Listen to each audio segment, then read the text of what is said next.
Class 10 social science political science के अंतर्गत chapter 4 राजनीतिक दल पॉलिटिकल पार्टीज इसके इम्पोर्टेंट क्वेश्चंस का अध्ययन करते हैं। सबसे पहला क्वेश्चन यही है कि राजनीतिक दल आप किसको कहोगे और इसके प्रमुख तत्व या एलिमेंट क्या होते हैं। देखिए, लोगों का ऐसा समूह जो सत्ता प्राप्त करने के उद्देश्य से एक विचारधारा के आधार पर संगठित होता है।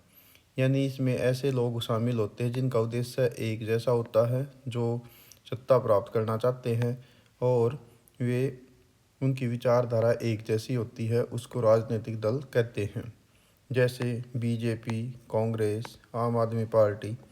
इसके जो राजनीतिक दल होते हैं, इनके तीन प्रमुख एलिमेंट्स होते हैं। नंबर एक, लीडर, यानी उस पार्टी का लीडर है। दूसरे उसके सक्रिय कार्यकर्ता, एक्टिव वर्कर होते हैं। और तीसरे होते हैं फॉलोवर्स, यानी वो जनता जो उनको उनकी विचारधारा को फॉलो करती है। नेक्स्ट, शासक दल किसे कहते हैं? Ruling party. शासक दल वो राजनीतिक दल जो वर्तमान में सरकार चला रहा होता है, उसे रूलिंग पार्टी कहते हैं। यानी चाहे वो राज्य है या देश है, जो इस समय सत्ता में है, उसे कहते हैं सत्ता दल या शासक दल या रूलिंग पार्टी। जैसे भारत में 18वीं लोकसभा के अंतर्गत 2024 के बाद अभी वर्तमान में बीजेपी गठबंधन सरकार चला रही है, जिसको हम एनडीए अलायंस बोलते हैं। नेक्स्ट है, विपक्षी दल क्या होता है? अपोजिशन पार्टी क्या होती है? चुनाव में दूसरा सबसे अधिक मत प्राप्त करने वाला दल। ठीक है, वर्तमान में जो सत्ता में नहीं होता वो अपोजिशन पार्टी कहलाती है। नेक्स्ट है, एक दलीय व्यवस्था किसे कहते हैं? एक दलीय वन पार्टी सिस्टम ऐसी शासन व्यवस्था जिसमें देश में केवल एक ही राजनीतिक दल होता है, उसी को मान्यता होती है और वही शासन चलाता है। इसे एक दलीय दल व्यवस्था कहते हैं। जैसे चाइना, क्यूबा, नॉर्थ कोरिया, इनमें एक पार्टी शासन है, वो व्यवस्था है। नेक्स्ट है, द्वि दलीय व्यवस्था किसे कहते हैं? इसके गुण और अवगुण क्या हैं? टू पार्टी सिस्टम ऐसी व्यवस्था जिसमें दो ही प्रमुख राजनीतिक दल होते हैं जो सत्ता के लिए प्रतिस्पर्धा करते हैं। जैसे अमेरिका में डेमोक्रेटिक पार्टी और रिपब्लिकन पार्टी, यही दो हैं। यूनाइटेड किंगडम लेबर पार्टी और कंजर्वेटिव पार्टी, जिसको हम टोरी पार्टी कहते हैं। अभी अमेरिका में एक तीसरी पार्टी भी बनने जा रही है, लेकिन वो भी इतनी ज़्यादा प्रभावशाली नहीं है, लेकिन हाल फिलहाल इसमें दो ही हैं।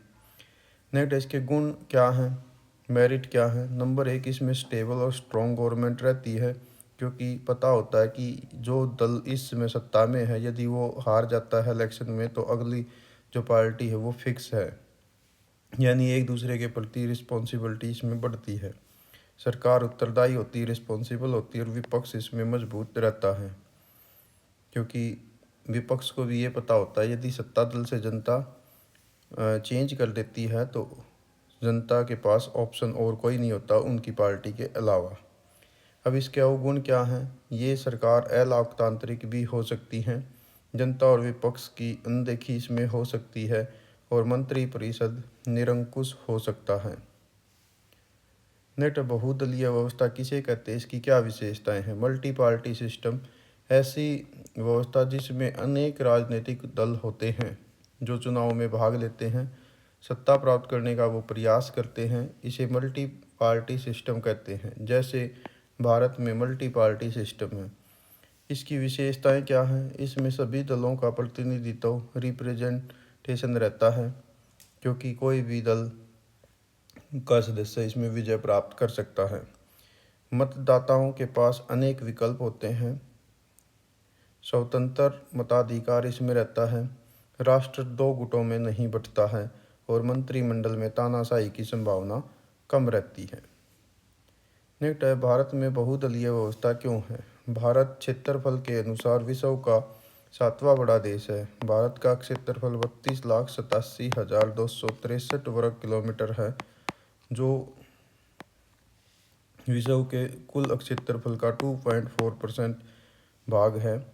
और जनसंख्या के अनुसार भारत 2011 के सेंसस के अनुसार भारत विश्व का सेकंड लार्जेस्ट कंट्री है, पॉपुलेशन के अनुसार। यहाँ की जनसंख्या उस समय के अनुसार 121 करोड़ है, जो इस समय लगभग 140 करोड़ के आसपास पहुँच चुकी है, जो भी इसके डाटा नेक्स्ट सेंसस में हमारे सामने आएंगे। इतने विशाल भौगोलिक क्षेत्र, एक तरफ हिमालय, उत्तर भारत का मैदान, प्रायद्वीपीय पठार, डेजर्ट के क्षेत्र, द्वीप समूह, इन सब में भाषाई विविधता, सांस्कृतिक विविधता और सामाजिक विविधता का पाया जाना स्वाभाविक है। तो इन सब कारणों से अनेक विचारधाराएं उत्पन्न होती है, अनेक क्षेत्रीय हित लोगों के साथ जुड़े होते हैं और उन्हीं के अनुसार फिर सत्ता दल या जो राजनीतिक दल हैं वो अलग अलग विचारधारा लेकर आते हैं। इसी कारण से भारत में बहुदलीय व्यवस्था विकसित हुई है। नेक्स्ट क्वेश्चन है कि दल बदल क्या है। दल बदल का मतलब होता है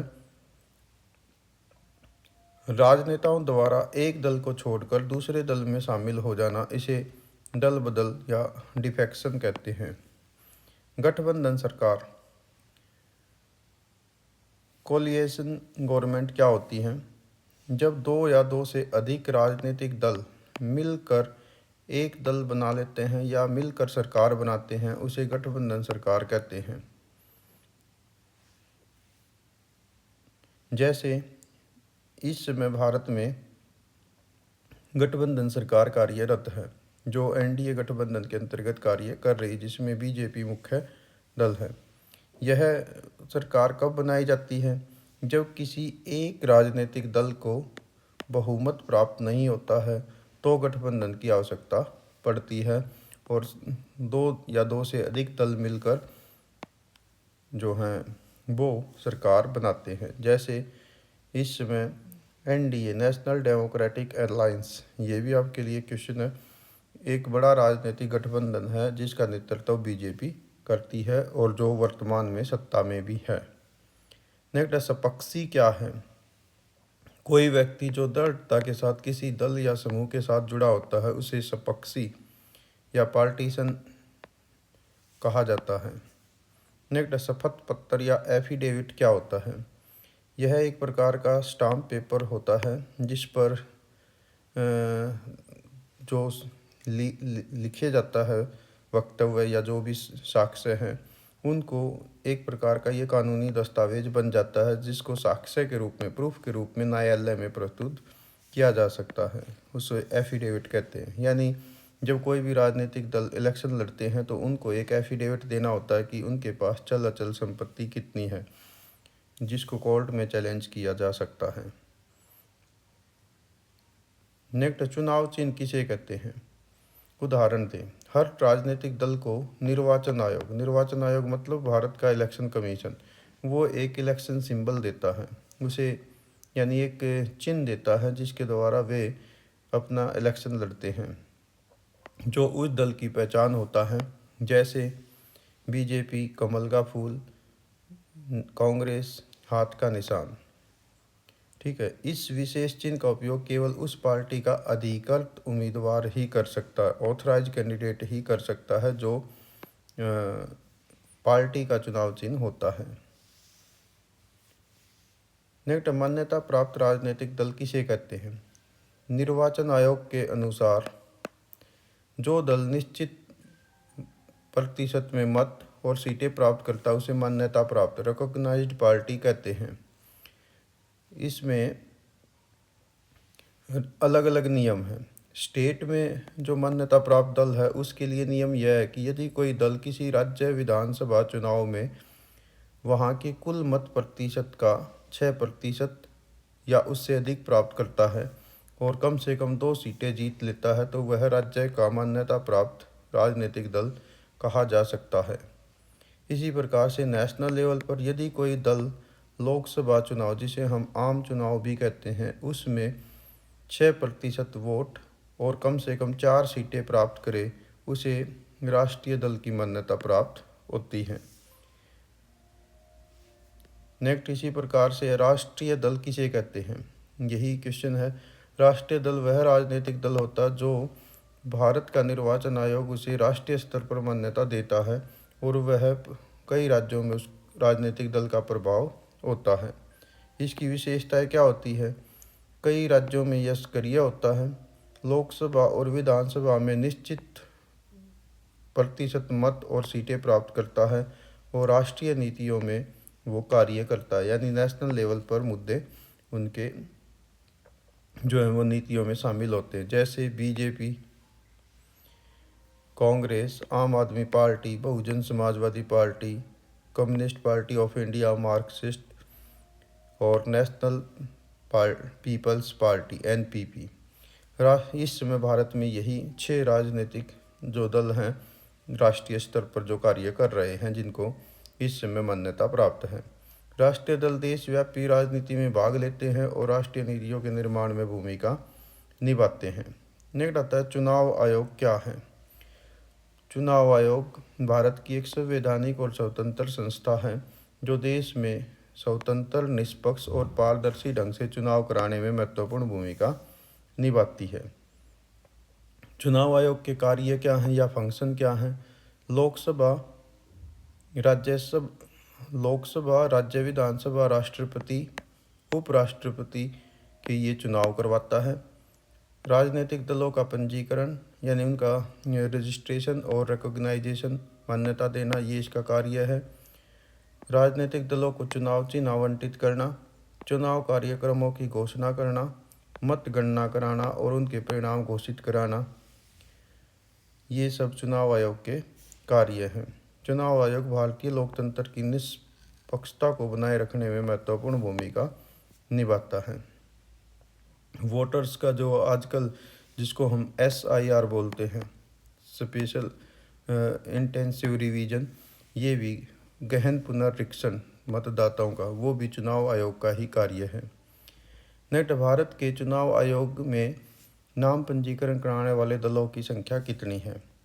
भारत में चुनाव आयोग में पंजीकृत राजनीतिक दलों की संख्या बहुत अधिक है। यदि हम वर्तमान के आंकड़े देखें तो भारत में 6 राष्ट्रीय दल हैं, 67 राज्य स्तरीय दल हैं और लगभग 2854 पंजीकृत गैर मान्यता प्राप्त रजिस्टर्ड तो हैं लेकिन अनरिकॉग्नाइज्ड पार्टी हैं। इस प्रकार से कुल मिलाकर भारत में लगभग 2900 से अधिक राजनीतिक दल कार्य कर रहे हैं। नेक्स्ट है BSP के बारे में आप क्या जानते हैं? BSP, इसका पूरा नाम है बहुजन समाज पार्टी, जो एक प्रमुख राष्ट्रीय राजनीतिक दल है। इसकी स्थापना 1984 में काशीराम जी ने की थी। वर्तमान में इनकी नेता मायावती जी हैं। यह पार्टी साहू महाराज, महात्मा फुले, पेरियार रामा स्वामी नायकर, बाबा साहब अम्बेडकर, इनके विचारों से प्रेरित रहकर कार्य करती है। इनका चुनाव चिन्ह हाथी है और यह पार्टी विशेष रूप से उत्तर प्रदेश, मध्य प्रदेश, छत्तीसगढ़, दिल्ली, हरियाणा, पंजाब में प्रभाव रखती है। वर्ष 2019 के जो जनरल इलेक्शन हुए उसमें बहुजन समाज पार्टी को 3.6% वोट प्राप्त हुए और पार्टी ने लोकसभा में 10 सीटें प्राप्त की थी। ये आप इनका चुनाव चिन्ह देख पा रहे हैं। नेक्स्ट है BJP, भारतीय जनता पार्टी इसका पूरा नाम है। इसकी वैचारिक जड़ें 1951 में स्थापित जनसंघ यानी भारतीय जनसंघ से जुड़ी हैं और पार्टी के रूप में इसका गठन 1980 में हुआ। इनका प्रेरक सिद्धांत है सांस्कृतिक राष्ट्रवाद, कल्चरल नेशनलिज्म। 1990 के दशक से यह दल पूरे देश में प्रभावशाली राजनीतिक शक्ति के रूप में उभरा है।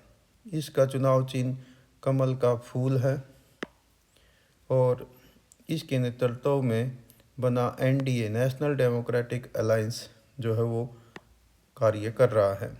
वर्ष 2019 के आम चुनाव में BJP ने 303 लोकसभा सीटें जीतकर भारत की सबसे बड़ी पार्टी के रूप में स्थान प्राप्त किया और तब से लेकर लगातार 3 आम चुनाव से यह दल सत्ता के केंद्र में है और प्रधानमंत्री श्री नरेंद्र मोदी जी प्रधानमंत्री के रूप में इस पार्टी के लीडर के साथ साथ देश के प्रधानमंत्री के रूप में कार्य कर रहे हैं। नेक्स्ट CPIM, इसके बारे में आप क्या जानते हैं? तो आप बताएंगे CPIM का पूरा नाम communist party of India Marxist है, मार्क्सवादी कहिए आप इसको। इसका गठन 1964 में हुआ। इसका जो प्रभाव क्षेत्र है पश्चिमी बंगाल, केरल, त्रिपुरा है। इनका चुनाव चिन्ह हसिया, हथौड़ा और तारा है। ये आप देख रहे हैं, ये इनका चुनाव चिन्ह है जिसमें हसिया, हथौड़ा और तारा। ये हसिया है, ये हथौड़ा है और ये स्टार है। ये इनका चुनाव चिन्ह है।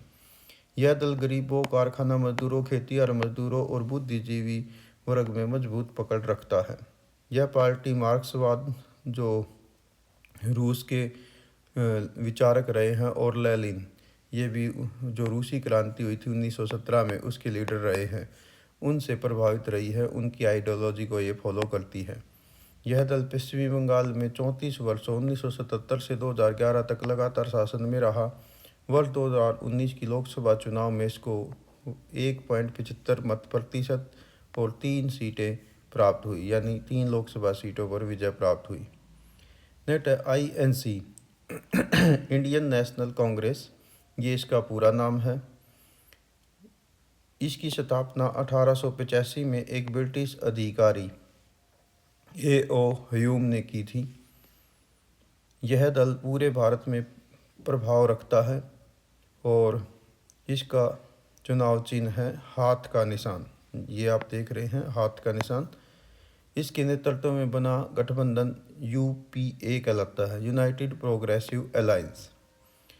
2004 से 2014 तक केंद्र में UPA की सरकार रही है और डॉक्टर मनमोहन सिंह इनके पार्टी के लीडर के रूप में और प्रधानमंत्री के रूप में उन्होंने कार्य किया।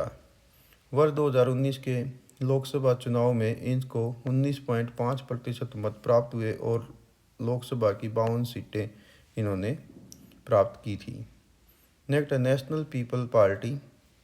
यह भारत का एक राष्ट्रीय मान्यता प्राप्त राजनीतिक दल है। इसका पूरा नाम है नेशनल पीपल्स पार्टी, NPP इसको शॉर्टली बोलते हैं। पूर्वोत्तर भारत में यह मुख्य रूप से सक्रिय है। इसकी स्थापना 2013 में PA संगमा ने की और वर्तमान में इनके नेता कोनार्ड संगमा हैं। वर्ष 2019 में इसे राष्ट्रीय दल का दर्जा प्राप्त हुआ और 2019 के लोकसभा चुनाव में इस दल ने 1 लोकसभा सीट प्राप्त की। नॉर्थ ईस्ट से मान्यता प्राप्त करने वाला राष्ट्रीय दल के रूप में ये पहला दल है। इसका मुख्य प्रभाव क्षेत्र मेघालय, अरुणाचल प्रदेश, नागालैंड, मणिपुर यानी नॉर्थ ईस्ट है और पूर्वोत्तर से राष्ट्रीय दल का दर्जा प्राप्त करने वाला ये एकमात्र दल है जिसे 2019 में राष्ट्रीय दल का दर्जा प्राप्त हुआ। इसके उद्देश्य क्या हैं? पूर्वोत्तर का विकास, क्षेत्रीय पहचान और संस्कृति व अधिकारों की रक्षा, समावेशी और संतुलित विकास करना। इनका चुनाव चिन्ह किताब है।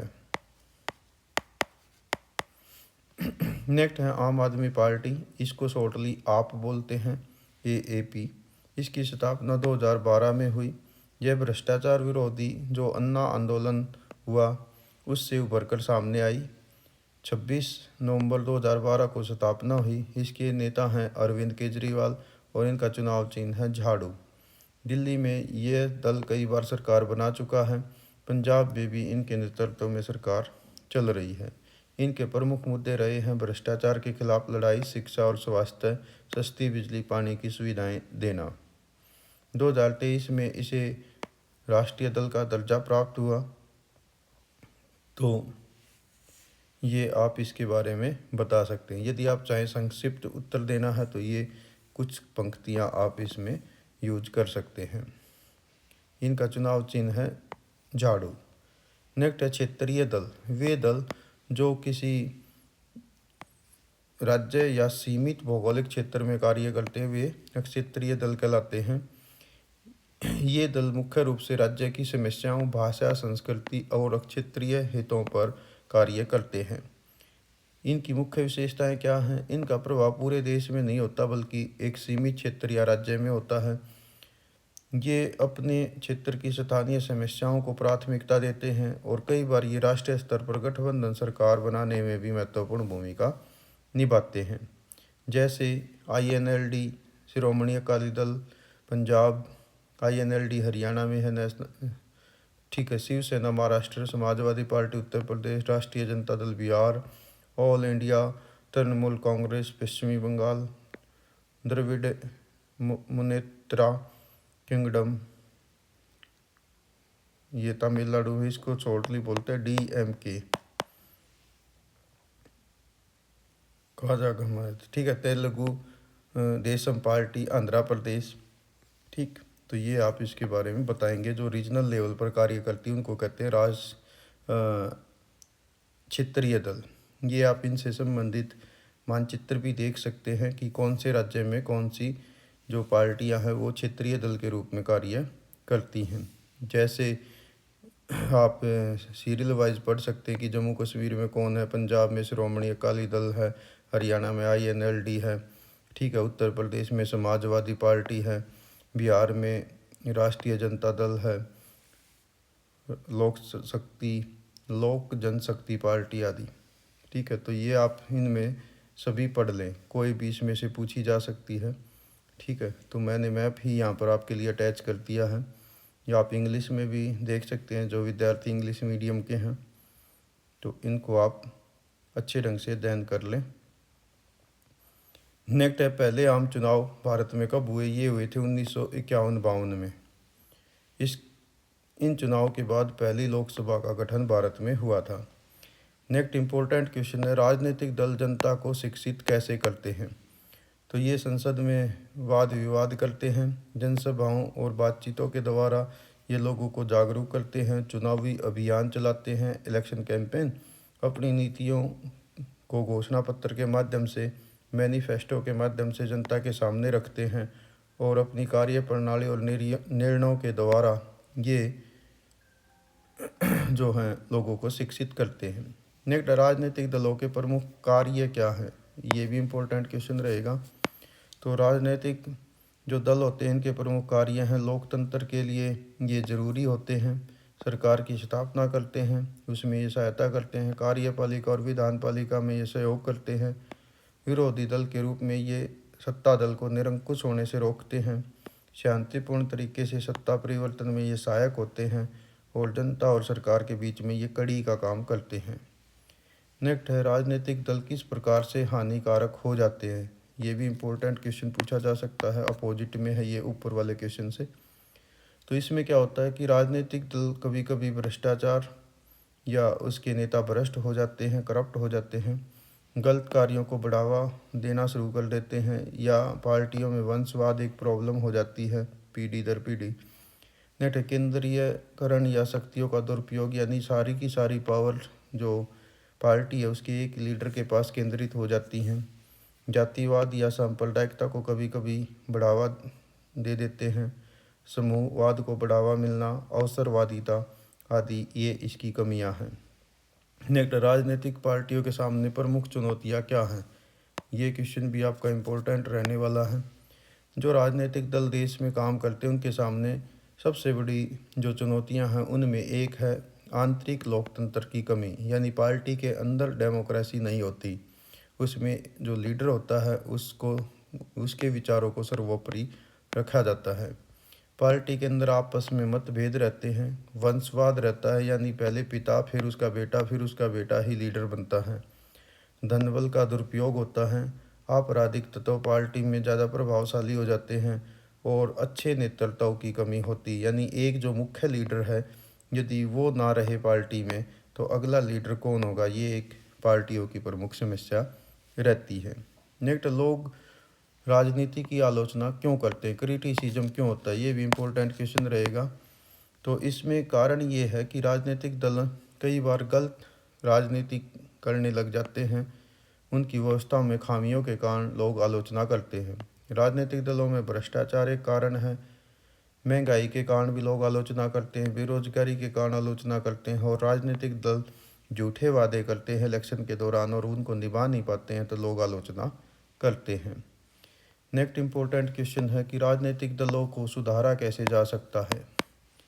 तो दल बदल कानून को सख्त करना चाहिए, यानी एक पार्टी का नेता दूसरी पार्टी में ना जा सके। दूसरा, चुनाव लड़ने से पहले धन बल और आपराधिक छवि की जांच होनी चाहिए। राजनीतिक दलों के लिए इनकम टैक्स रिटर्न भरना कंपलसरी होना चाहिए, जो इस समय कंपलसरी हो भी चुका है। महिलाओं के लिए 1/3 सीटें यानी 33% सीटें आरक्षित करनी चाहिए, जो पंचायती राज में तो लागू है, लेकिन राज्य स्तर पर या लोकसभा चुनाव में ये अभी प्रभावशाली नहीं है, तो इसको भी लागू करना चाहिए। चुनाव खर्च का ब्यौरा सार्वजनिक किया जाना चाहिए, वेबसाइट पे उनकी होना चाहिए। उम्मीदवारों के लिए न्यूनतम शिक्षा शैक्षणिक योग्यता अनिवार्य की जानी चाहिए। ठीक है, हरियाणा में जो पंचायत इलेक्शन है उसमें तो ये कंपलसरी हो चुका है, लेकिन इसको राज्य स्तर और नेशनल लेवल पर भी कंपलसरी करने की आवश्यकता है। वंशवाद समाप्त होना चाहिए और चंदा केवल ऑनलाइन माध्यम से ही दिया जाना चाहिए, ताकि ट्रांसपेरेंसी बनी रहे कि किसने किस पार्टी को कितना चंदा दिया, उसके सोर्स ऑफ इनकम क्या है। नेक्स्ट, धन और आपराधिक तत्व राजनीति को कैसे प्रभावित करते हैं। कई बार धन यानी पैसे के बल पर या आपराधिक छवि के आधार पर राजनीतिक दल ऐसे लोगों को टिकट दे देते हैं जिनका प्रभाव या तो धन के कारण अधिक होता है या उनकी छवि के कारण अधिक होता है। धीरे धीरे राजनीतिक दल अमीर या प्रभावशाली लोगों की पार्टी बन जाते हैं और वो जनता के प्रति उत्तरदायी कम रह जाते हैं। नेक्स्ट, वंशवाद राजनीति को कैसे प्रभावित करता है। वंशवाद का मतलब सत्ता का हस्तांतरण परिवार के भीतर ही होना। नेता अपने परिवार के सदस्यों को ही विशेष लाभ देने का प्रयास करते हैं और राजनीतिक दल धीरे धीरे एक ही परिवार के नियंत्रण में आ जाता है। जैसे इस समय आप कुछ उदाहरण दे सकते हैं। भारतीय राष्ट्रीय कांग्रेस, श्रोमणी अकाली दल, राष्ट्रीय जनता दल, INLD और समाजवादी पार्टी, इनमें समाज जो वंशवाद है वो स्पष्ट दिखाई देता है। नेक्स्ट, क्रिश्चियन डेमोक्रेटिक पार्टी का संबंध किस देश से है। ये बेल्जियम की पार्टी है, जो आपने संघवाद चैप्टर में भी पढ़ा था। इसका नाम जर्मनी, यूरोप, लैटिन अमेरिका में भी कई राजनीतिक दलों के रूप में आप देखेंगे। यानी क्रिश्चियन डेमोक्रेटिक पार्टी के नाम से आप अलग अलग देशों में पार्टियां देखते हैं। नेक्स्ट, फोर्जा इटालिया क्या है। फोर्जा इटालिया इटली का एक राजनीतिक दल है जो 1993 में उसकी स्थापना हुई और इनके नेता का नाम है ब्रुलस्कोनी। नेक्स्ट, भारत में लोकतंत्र में भारत जैसे देश में मतदान का विवेकपूर्ण प्रयोग न होने के पीछे क्या कारण है। इसका एक बड़ा कारण है जातिवाद। नेक्स्ट, लोकतंत्र में फैसले किसकी मर्जी से होते हैं। कानून और संविधान के अनुसार होते हैं, लॉ और कॉन्स्टिट्यूशन के अनुसार। तानाशाही में फैसले किसकी मर्जी से होते हैं, शासक की इच्छा से होते हैं। यहाँ पर आपके लिए कुछ एक्स्ट्रा नोट भी मैंने डाले हैं, जिससे आप अपनी इलेक्शन या पॉलिटिकल पार्टी से संबंधित जीके इम्प्रूव कर सकते हैं। जैसे भारत में पहली इलेक्ट्रिक वोटिंग मशीन EVM उसका प्रयोग कब हुआ, तो पहले इसका प्रयोग हुआ था 1982 में केरल के पारूल विधानसभा क्षेत्र में पहली बार EVM का प्रयोग हुआ था। पूरा चुनाव EVM से कराने वाला प्रथम राज्य कौन है, तो वो है गोवा। EVM का आविष्कार MP हनीफा द्वारा 15 अक्टूबर 1980 में किया गया था। नेक्स्ट, स्वतंत्र भारत में जो पहले मतदाता हैं वे कौन रहे हैं, तो ये रहे हैं श्याम शरण नेगी जी। हिमाचल के किन्नौर के निवासी रहे हैं ये, जो भारत के पहले मतदाता रहे जिन्होंने अपना पहला वोट 25 अक्टूबर 1951 को जनरल इलेक्शन में डाला था। उन्होंने अपने जीवन काल में 33 बार मतदान में हिस्सा लिया और 5 नवंबर 2022 को 106 वर्ष की आयु में उनका स्वर्गवास हुआ। देश में पहले आम चुनाव कब हुए, 1951-52 में ये हुए थे। पहाड़ी एरिया में 1951 में हो गए थे, बाकी के देश में जनवरी-फरवरी 1952 में। हिमाचल में चुनाव अक्टूबर 1951 में क्यों कराए गए, क्योंकि जनवरी-फरवरी में वहाँ भारी बर्फबारी हो जाती इसलिए। देश में पहली बार वोट किस माध्यम से हुए थे, तो पहले जब जनरल इलेक्शन हुए 1951 और 52 में, तो उस समय EVM नहीं थी। ठीक है, उस समय EVM नहीं थी, तो उस समय बैलेट बॉक्स यानी कनस्तर और बैलेट पेपर के माध्यम से वोटिंग हुई थी। एक बक्सा होता है, उसमें लोगों को अपना वोट करके और उसके अंदर वोट डालना पड़ता है। अलग बैलेट बॉक्स के द्वारा कौन सा नियम आया?